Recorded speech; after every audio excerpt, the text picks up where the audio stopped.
what would you call out as critical aspects or critical elements for people to navigate the complexities of, there's work, there is life, and you need to build an integration. It's not just it's two separate elements, they're actually one along with the other together. Now, how have you observed other leaders do it, and what would you call out as critical elements for others to imbibe, Vijay?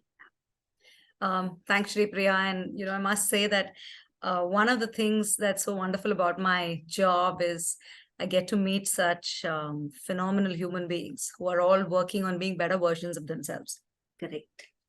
So if I were to, look at some learnings from there and also from my own leadership journey, I would say the starting point is congruence, right?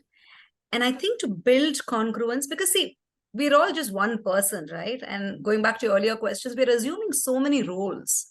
We're assuming the role of a parent, a spouse, a head of a family, a head of an organization, and then so many other social roles.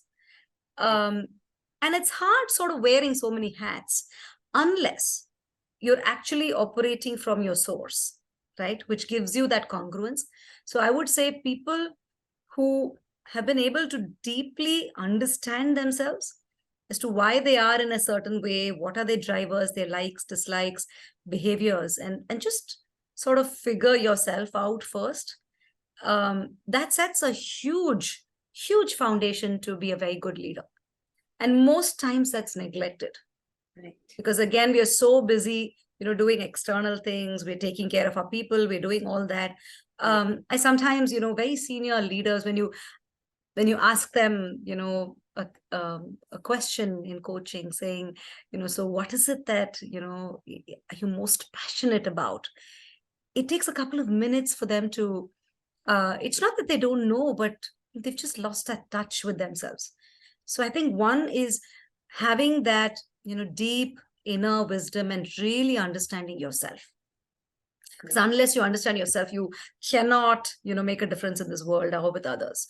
Right. Second thing, which I can't, really underplay, is purpose. And I think that hugely helps in building congruence. When you know your own why for your life, right? Right. What was I born for? What am I here for? What is the difference I'm going to make? What do I want to be, in this lifespan? And then when you have that purpose, right, that purpose shows up whether, you are at work or whether you're outside or in some other role. So I think the purpose kind of drives you through everything, right? So then you don't have to worry about work-life balance or anything because the purpose drives you. You know why you're doing something. And also then you start making choices, right? And a lot of, mid-career executives I work with, because in addition to executive coaching, I work with private clients really to help them navigate their own careers. One of the things they say is, when I know my purpose, I can then make a choice. Yes, 30, 40 years, I may have done part of the rat race, gone about a certain template. Now I can choose my own template.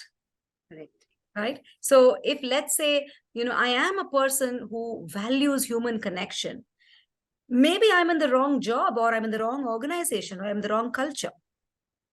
So you can make those choices. You don't have to, accept anything that's given to you. Life is to be, life is a buffet, right? You pick and choose what you want. So I think purpose helps with that alignment. So congruence, being in inner touch with yourself. Part of that is really articulating and being able to identify your purpose. Right. And that kind of brings in greater alignment. The third thing I want to talk about, which I think is, absolutely there for everybody to see in the post-pandemic world, is, and you may understand this, Shripriya, the coaching mindset, right? Which is all about being, open, curious, flexible, and agile. These are amazing traits and characteristics for leaders to develop and work on. Correct. Because today's world is absolutely unpredictable.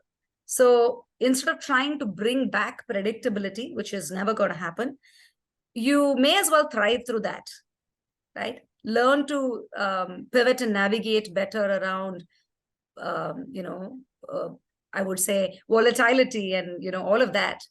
So for which you need to be very agile and curious, right? Even a problem can be looked at saying, instead of saying, hey, this is a problem, flip it around and say, so can I learn something out of this? So I think all of these things, will definitely help us be far more effective and balanced as leaders and also as human beings.